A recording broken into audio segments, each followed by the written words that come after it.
trivia. Oh my goodness. Hey everybody, it's Jarrod with the Yard Sale Artist. I'm here with my friend Black Belt Chris, and we're here on Best Under 5. This is our show where it's gonna be a rough one, folks. This is our show where we cover movies that have a 4.9 or lower on IMDB, and we discuss them. And this is Chris's last episode because he's not welcome back after his recommendation. On this episode, we're going to be talking about the Shark Exorcist from 2015. Oh my goodness. As I said, I'm Jarrod with the Art Sale Artist, and I want to say hello to Matt Passo in the chat, and I want to welcome in my final appearance of my partner Chris. Welcome back, Chris. I think I broke you with this one. Oh my goodness. I had to explain to Chris before we went live that the show is called Best Under 5. You know what though, Chris? This one might qualify for like best movie poster, under 5. Like, it's got a good poster. the movie poster is pretty cool, but the movie is very much a letdown. I mean, I would rather watch House Shark than this one. Oh yeah, House Shark has some really cheesy effects, but at least there's a plot and a lot of dialogue. No, I recently saw House Shark, so I'm with you on that. Of all these, I'd have to recommend probably Ghost Shark or Toxic Shark are my two favorite sort of weirdo shark movies. I have never seen Toxic Shark. Ghost Shark. That's the one with Richard Mole in it, right? Yep. Oh yeah, love that one. I wish we were talking about it, but here we are. Shark Exorcist 2015. You know what? I'm going to hand the mic over to Chris to let him explain himself on like how he found it, why he decided to bring it onto the show. So I'm going to be quiet for a while. Let Chris talk. What you got, Chris?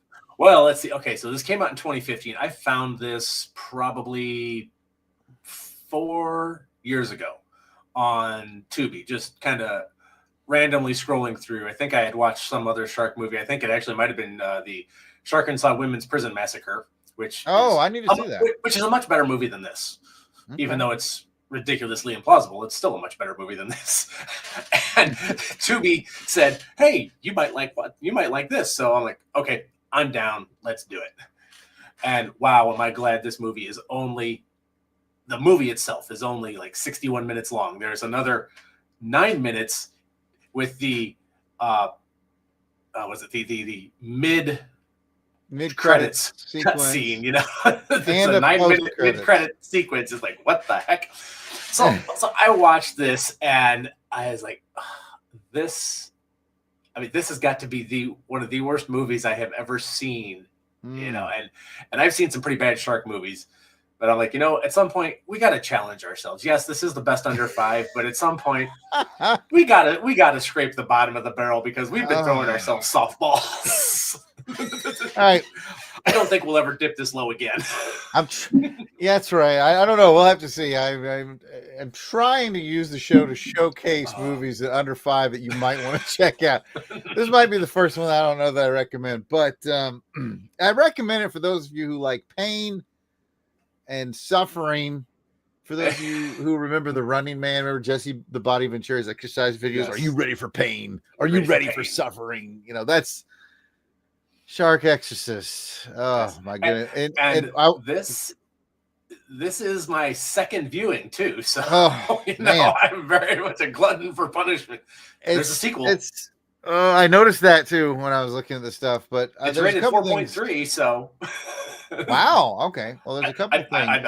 I'm still not ever going to suggest we dive into that though. No, I may have to roll those dice. Much higher. Yeah. We got a question in the chat, which I think is very pertinent. Matt Passo said, "Is Kathy going to no longer have her choice at the bottom?" So what he's asking is, on my rack and stack, which I will visually put on the screen for those of you who are watching the video version, I have prepared it. I will put up my stack, and we'll revisit that near the end today. So that is a good question. So Shark Exorcist was a film related to me by my guy who used to be my friend, and he His name was Chris, and he used to be on the show. And oftentimes when people ask me like what my favorite bad movies are, like, because I've seen some really, really bad movies. Like I still think Santa and the Ice Cream Bunny is still one of the worst. I do think that I watched a movie just this past year that I think might have overtaken it, and Kathy was there to see it. I think Kathy was there, and so was the Longbox Crusade founder Pat Sampson. We watched the Samurai 7, which I remember you mentioning something about that. Yeah. Yes.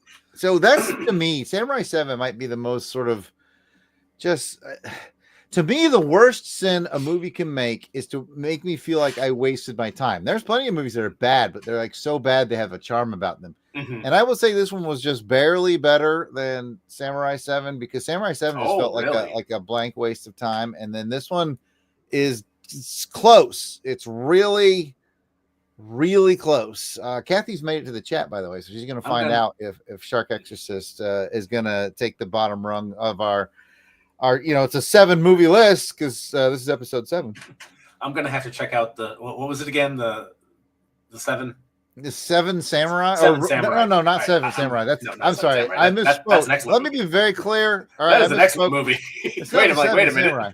It's the Rollerblade 7. Rollerblade 7. Yes. Rollerblade 7. I was 7 Samurai is a great film. Yeah. Rollerblade 7. Oof. We will not defame Akira. No. I'm sorry. There's plenty of people who are looking at their device right now going, "What the hell?" And I'm like, no. I misspoke. Rollerblade 7. I want to be very clear about that. That was probably and again, my standard is this an absolute kind of waste of time. And that's how I rack and stack the movies list. When I made my movie, I made, like I said, I made it so we can put it on the screen this time. And I really think of this as what's my willingness to watch it again. But we'll get into that later. Let's talk about, like, I'll give you my thoughts. This won't take long on Shark Exorcist. No, it won't. And then we'll see what Chris's overall thoughts were. But my overall thoughts on it are kind of it's hard to stay paying attention to it because you just stop caring after a while. You're just like, I don't care. To me, ultimately, it felt like a reason for the filmmaker to get like every girl he knew like in a bathing suit at some point. I think that's what he was doing. I haven't been remiss. Was that? It's funny you mentioned that, because as I was doing some research on this, granted, I knew I wasn't going to find a lot, but I did find a few blog entries from some movie guys, and he specifically called that out. that must have been his objective. We are quasi-professionals on this show, and then we key into these things. I am remiss, by the way. I didn't tell you guys up front. I'm dropping the ball all over the place on this episode, but I didn't tell you guys its current IMDB rating is a 1.3 out of 10. And we will talk about how would we adjust that, if any, momentarily. But yeah, at the end, I feel like the story, quote unquote story, was kind of bizarrely all over the place for a movie that it should have been pretty simple. Like, you kind of had me with the concept of a demonic shark, and you need a priest to get rid of it. And it has a demonic shark, and it has a priest, but the story kind of goes everywhere but there, to include things like women in bathing suits, which happens a lot, being sort of terrorized by the spirit of the shark, or women in bathing suits being terrorized by the shark in literally knee-deep water. Women in bathing suits that were, quote unquote, bit by the shark, even though at the moment of the bite, there's nothing there. There's no blood in the water, and when she gets dragged up to shore, the bite it looks no worse than if a dog bit her. I don't even know if it looks that bad. It looks like someone sprayed her leg with ketchup and called it a day. And then there's like they use like 3 or 4 stock pictures of a shark that I don't know where they got them. I don't know if they made them or if it's just like little animated shark. I don't even know. Very rudimentary. Was there ever an actual picture of a shark? I think it was just a standard a CGI shark that was right. That's what I meant. That's what I meant. Like a 10-second clip of a CGI shark that was used over and over and over again. That's what I meant. That's what I meant. Yeah, like just a CGI shark, just very basic, rudimentary. I think it had red glowy eyes, which was nice, you know. But yes, other than that, and then like this girl gets people ask me. Oh, go ahead. Yeah. Well, no, I've had people ask me because I've explained this to them, and they get this dumbfounded blank look on their face. I'm like, what? I go, okay. Imagine if there were 3 or 4 people running down a hallway in a movie studio, and they were all running to a meeting with a script in their hand, and they came to the intersection, and all 4 of them crashed into each other. Scripts flew into the air and fell on the floor. Rather than try to, separate the scripts, they just said, screw it. They put it all back into a pile and said, all right, we're going to go with this. Yeah, there you go. And hence Shark Exorcist. I think there's more dialogue in the first half of Arnold Schwarzenegger's Commando than there is in this entire movie. I didn't realize that part, and I guess I shouldn't complain. I forgot to mention another key story element is like the girl who got quote unquote bit by the shark in the lake. I'll say that again, by the shark that was in the lake, the lake shark. Yes, although I do have a movie called Lake Sharks with Dolph Lundgren. I'm interested to see. That's what I was just gonna say. Or Shark Lake, one of the two. That one's actually pretty good. I mean, it's Dolph. It's got Dolph Lundgren, so it's decent. It's decent. But she got bit on the leg, right? And then like the spirit of the shark took her over, and she was able to grow sharp teeth to bite other people. And at some point there's this, I love this bit. I have to bring this up. There's this redheaded gal who's like she's a paranormal investigator. What they call it, I got it here. Ghost knockers or something like dang it. I got it in my notes here.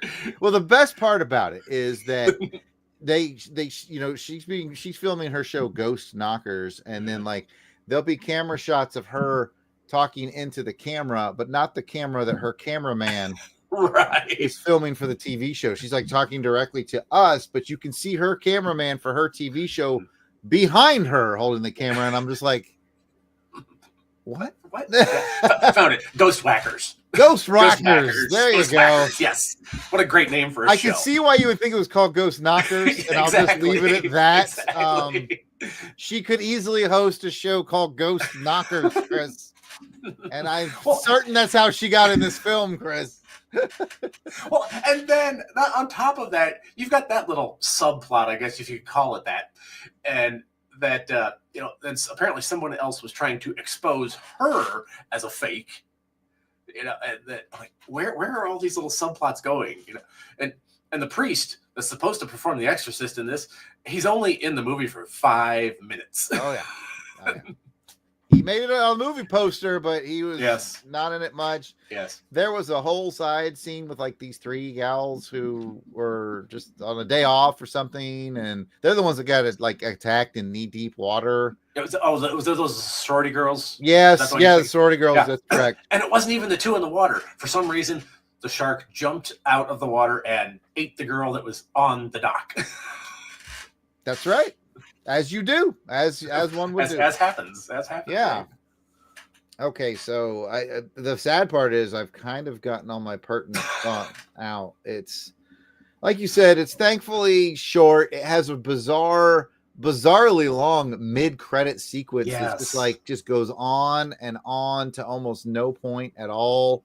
Mm-hmm. And then it has the nerve to have a post credits with, I think, the girl from, I'm just going to call it Ghost Knockers. She comes back, and I'm like, this movie is just awful. And then like it wants to act like, because it was 2015, so this was the height of the Marvel movie era. So they're like, oh, let's do a mid sequence, and it's like, no, man, no, it's especially not 9 minutes long. Yeah, I mean, really. Those of you who listen to or watch our live stream for Best Under 5 know that like I'm the peppy one, and I usually find the good in everything, like we do on Pop Culture Podcast or other podcasts. And it's really hard for this one. And I know there's people that worked on it. I know there's people that put effort into it, and there's actresses and actors, that worked on this and this was their project, and I can appreciate that.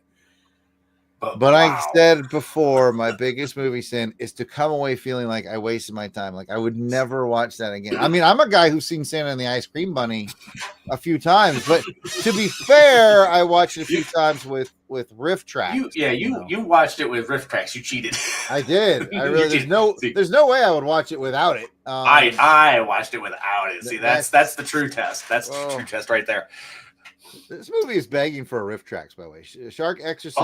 If there's not a riff tracks, somebody get the riff tracks guys on the line and have them do Shark Exorcist, because this one is begging for it. It is. I'm definitely not even sure they'd touch it. The last riff tracks I saw, I think the last one that they released, because they release like a movie for free about once a month or so on their YouTube channel, and the last one was Ghost Baby. Or was it Baby Ghost? One of the two. I'm terrible with movie titles tonight. Yes, I stumbled on that one. I didn't watch it, but I stumbled on that one. Oh, man. If it didn't have riff tracks, I don't know if I would have made it. That was a Joe Estevez classic. That's how you know the quality of a movie. If it's got Joe Estevez in it, it's got to be good. Well, this guy has, the director of this, he's got, let's see, where was it? I looked up his IMDb because I was curious. He has 42 directing credits to his name. One of them is as high as you think he would have picked up some experience along the way? Right. Well, one of them it rates as high as 4.8 on IMDb. All right. The vast majority of them are hovering around 3 to 2.5. Just as a reminder to our viewing audience, I'll put it on the screen once more, and the listeners at home. It currently this Shark Exorcist currently enjoys a 1.3 out of 10 on IMDb. Ooh. Did you have any other trivia you want to put in, or things you need to talk about on this one? Nothing except for the scary fact is there's a sequel, and I found this kind of funny. It's called The Shark Exorcist 2: Unholy Waters. It's got a 4.2 star rating on IMDb. I'm not sure if we want to visit that. And this is what amazes me even more.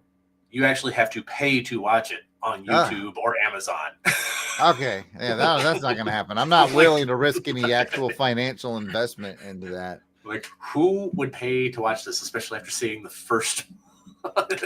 All right. I think we should play a fun game of each one of us tries to summarize the movie for the listening audience.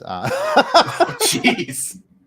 So here I go. All right. So there's at the beginning, there's apparently a nun who has like gone crazy and perhaps murdered some people, maybe children. I can't remember. Murdered children, because it was the radio broadcast. Yeah, it's all done in radio. And her name was Linda Blair. Oh, clearly that was the name of the nun. Sure, why not?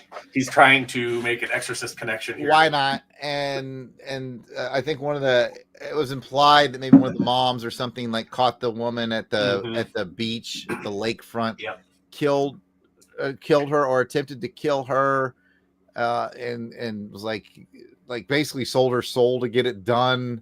That Satan took the form of a shark in the lake. Some pretty girls went swimming. One of them got quote unquote bit by the shark, possessed by the shark. She started to have shark-like qualities, and she preyed on some gal who I think might have been a little mentally challenged, which was weird and off-putting in a couple of ways. And an exorcist got involved. By this point, I didn't really care anymore, so I wasn't paying attention a lot. Somehow I remember the nun was back again at the end. I don't know. That's all I got. Yeah, you're not too far off. I'm not. Yeah, and then there was like a weird mid-credit sequence with a girl hanging out. There's a whole bunch of weird stuff happening in the middle, and a lot of it didn't have to actually pertain to the plot. Yeah, that's what I got. That's what I got, folks. Yeah, plot in quotation quotes. Yes. Chris, did we drain all your quote-unquote trivia on this one already? Yes, yeah. There's no trivia on this one. Although, it was shot in Louisiana and Tennessee. I mean, if you can call that right. Trivia. I saw them thank like the people of Louisiana, and like there's an aquarium in Tennessee that really helped them out. I guess that from the mid-credit sequence at least. And so anyway, that's it's something. It is a thing. It is a thing. It's a thing. Yes. I think and then after this, I think I stumbled upon another gem that is actually better than this, even though it's got another ripoff title of a famous movie, Raiders of the Lost Shark. Oh, wow. Okay, so and that one has flying sharks. Well, at least there may be something sharks in it, because this one had very little shark and very little Exorcist for a movie called Shark Exorcist. Mm-hmm. I will do that thing where my Plex, God help me, it resides on my Plex like a cancer. My Did Plex you actually find reviews? It had one, and I will put it on screen for those of you watching, and I will read it aloud for those of you who are listening in podcast form. Jenny Kermode from I for Film said, if you were hoping for demonic action, you'll have to settle for glowing eyes. And in place of Sharknadoes, all you'll find here is a sort of last minute shark drip. And I can't disagree. Yep. I can't disagree with this one. Shark Exorcist. Kathy says, I wonder if it was the Chattanooga Aquarium. I'm almost positive it was. Probably almost positive it was the Chattanooga Aquarium. Yeah, even the people in the chat are too scared to actually ask questions. You know, wait, Jim had one. The question is, did they watch it? Yeah, were the ghost knockers in a swimsuit? I think yes. Jim. Was she at one point in a swimsuit? I feel like everyone was at some point. I don't remember if the ghost knocker. I don't remember, what was it really called? Ghost whackers. Ghost whackers. Yeah. I can't remember if she ever fully went swimsuit, but I actually she gave this bizarrely, I don't know how to put it. Like, her performance stands out from everyone else's. You're right. Pretty flat. Yeah. And hers is a bit much, if anything. She does a lot of writhing around on the ground because at some point she gets like possessed. Yeah. Thank you. And clearly the filmmaker dude, I gotta just go ahead and say he's probably like, this is the hottest girl I know, so I'm gonna have her writhe around on the ground and I'm gonna film it. But like when she was delivering her lines, she was like, it's a bit much, but she stood out from the others. So I actually clicked on her. She's actually done a handful of movies. Like, oh really? Really? Yeah, I clicked on her. That's another thing I can do on Plex, and it was like there was a good, I don't know, 8 or 10 movies on Plex that it was recommending, because Plex not only stores your stuff, but it's also kind of Tubi-ish in that it has a lot of streaming stuff. If it's free stuff out there, they'll let you know, right? And it recommended like 6 or 7 movies with her in it. And I was like, okay. You're right. She was the standout in terms of all the actors in the movie. I mean, at least she could emote. I mean, yeah, it wasn't great, but yeah, it was at weird. She was putting something into it. Everybody else, it was like they were just reading straight off of a cue card. She was the highlight of this movie, even though she wasn't in it very long. That's right. Probably the one bright shining star in this steaming pile. Yeah, I can see where she could do other things. Like, she has, like you said, a certain level of commitment. Everyone else kind of felt like, hey, we're the friends of the filmmaker or related to the filmmaker, and we're just going through it. And basically, yeah. So yeah. I don't know what else on this one, folks. We've covered it. Do you have anything else, Jim? As I pose the question to the chat, we have a few people in the chat. Like I said, Jim, Matt, and Kathy, if you guys have any questions. But Chris, if you have any. I have got nothing. Just except we've hit the bottom of the barrel, so we've got nowhere to go but up from here. Woo, so, I'm not sure we'll ever dig this deep to the bottom again. Yeah, like it's funny because you just watch this movie as I really put effort into doing, and I'm sitting here thinking, I was thinking this is going to be the shortest episode we've ever done because I just can't think of anything other. Like I really thought that my bit for this whole one was just going to be I stare into the camera while you while I just talk, like explain yourself, but explain how I stumbled upon this and why I suggested. Yeah, he's not allowed to suggest movies anymore. Like I said in my post on X, sometimes we have to challenge ourselves. This was definitely challenging, and we have now challenged ourselves, and now we could get back up there to the 3-star movies. Movies that I can sort of defend. Okay, so speaking of the ratings, as a reminder to everybody, this one's got a 1.3 out of 10. Would you change that in any direction? And if so, which direction would you go, Chris? Oh, I would definitely go lower.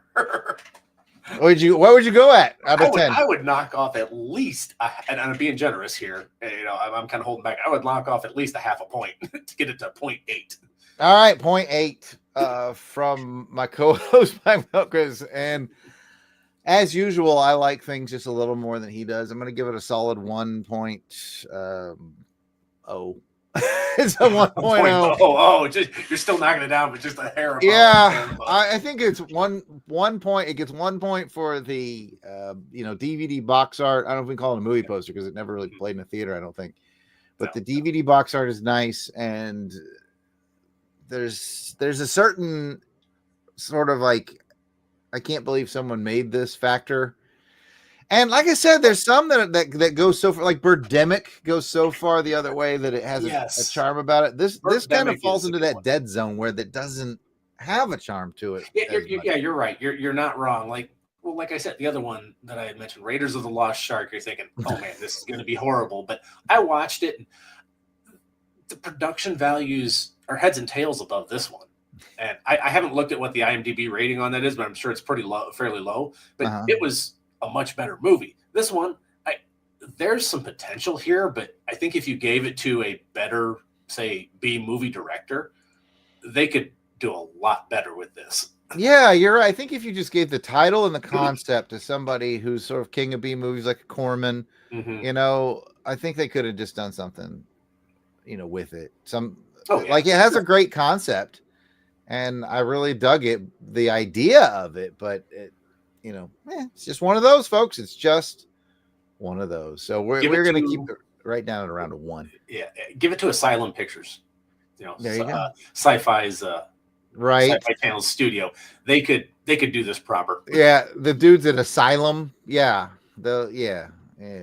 Anyways, let's take a look at the list as it was before Shark Exorcist. I don't remember if this is the exact order I put in the last time, but when I made the list, this is what I was feeling. And I make my list. These are the movies we've watched, and I have them rank ordered by like how willing I would be to watch them again. Currently in the number 1 slot is Jaws 3. The number 2 slot is The Base. 3 is Fangs. 4 is Book of Shadows, Blair Witch 2. 5 is The Fear, and 6 is Grease 2. And Chris and I talked about this in the last episode. I think you may have a few small shuffling. Mine's exactly the same. Exactly the same. I think at any given point, I might switch 4 and 5, but for the most part, top 3 are the same. Number 6 is the same. Yeah. Depending on the day, I could flip flop 4 and 5. For me, if I was going to flip flop anything, it'd be 2 and 3, like The Base and Fangs. They're different enough. Like they're different enough that I could sort of enjoy them depending on mood. Because one's sort of the military kicks butt, Mark Dacascos, and the other one is just kind of a fun little goofy creature feature type of movie. Yes. So let's check in on my updated list. Where did I add? Is Kathy going to be excited or not? Am I more than willing to watch Fangs? Of course I watch Fangs. Or Shark Exorcist or Grease 2, which was coming in dead last. And here's my updated list. Good news, Kathy. Yes. I even highlighted the new one for you, people watching at home. For those of you who are listening, Shark Exorcist is now on the list in the 7 out of 7 spot. It is dead last. I would rather watch Grease 2 again than to watch Shark Exorcist again. And that one's probably staying there. Yeah, I don't think we're going to find anything that tops this. There's, for anything to go under Shark Exorcist, to me, it's, and I talk about this on our comic book shows. Like for me to rate a comic book a 1, it has to not just be bad or dull. It has to like outright offend me. Okay. There has to be a factor of it that it's just like I am actually offended by this, and that's a hard one to pull off. But I can think of a couple of examples, but I won't air them here.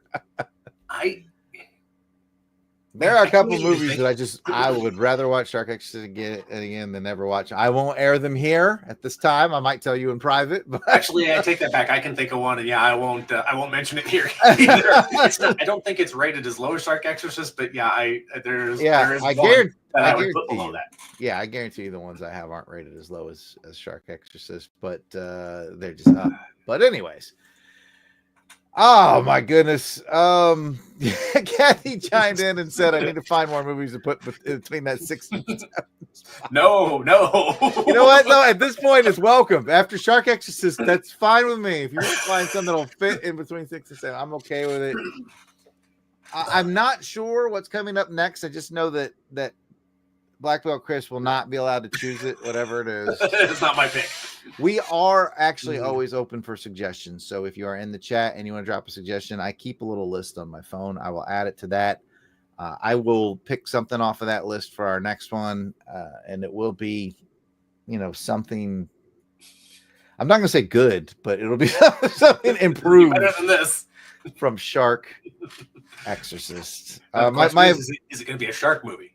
It could be. I don't know. Like, I kind of like Ghost Shark. Yeah. And I haven't watched, is it Shark Lake or Lake Sharks? I think it's Shark Lake. I think it's Shark Lake. Shark Lake.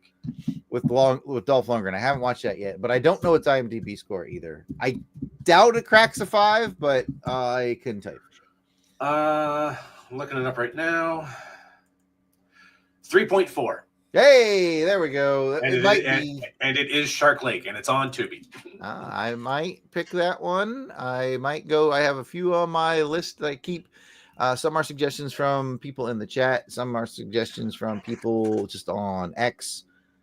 So anyway, speaking of which, if you would like to continue the conversation, you're listening to this in audio form, especially. If you're watching on YouTube, put in the comments below. If you're listening to the audio version of this, which gets released a few months later, you can hit us up at LONGBOX CRUSADE on X, Facebook, and Instagram, and Blue Sky, and of course YouTube. It's all at LONGBOX CRUSADE. You can even leave us a voicemail if you want to. Well, I'll play your voicemail here on the show. I have the ability to do that. 707-532-5269, 707-532-LBOX. And you can leave us a voicemail on your thoughts or suggestions. And I, again, will love to hear your voice on the show. Kathy in the chat, by the way, said there's no way that Jarrod puts Dolph under Grease 2. And I think you're right. It could be like Dolph Lundgren does his taxes part 3, the 1099 years. And I would probably like that better than Grease 2. You're probably right.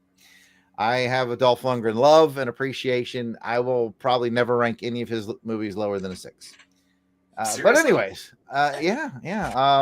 Anyway, a couple I recently watched, I would rank a 5. But you're no longer welcome on the show either way. So, but you're right. Most of them hang right around that 6 to, and some of them, the ones from the 90s, definitely that 7. Oh yeah, I mean, there's some Dolph Lundgrens that I would put up even higher than that. Yeah. There's top tier Lundgrens. We're talking. We get the Universal Soldier. I'm quite fond of the Punisher. I have anyway. We'll. I wonder what his Masters of the Universe film holds. It's probably over a 5. I believe it is. I looked up. I actually own it on DVD now. Good. Yeah, I definitely have it. I with the new one coming out, it'd be fun to revisit it. But I suspect it's over a 5. And Matt Paso says Dolph Lundgren immediately gets a 1.5 point bump for him. 5.4. Barely misses. One day when our show has enough clout, we can get our millions of viewers to go there and just start getting the numbers down so that we can cover it. Review moment, guys. Review moment. We just need to hit 4.9. That's so close. Anyways, I personally can be found at Yard Sale Artist on X, Facebook, and Instagram is all at Yard Sale Artist. Chris, where can people find you? People can find me on X at BlackBeltX21 on X, and that's about it because my Facebook page is strictly a private one. There you go. All right, I want to thank our usual suspects for joining us in the chat. I see we got a good handful of people who came by and watched. We appreciate each of you guys.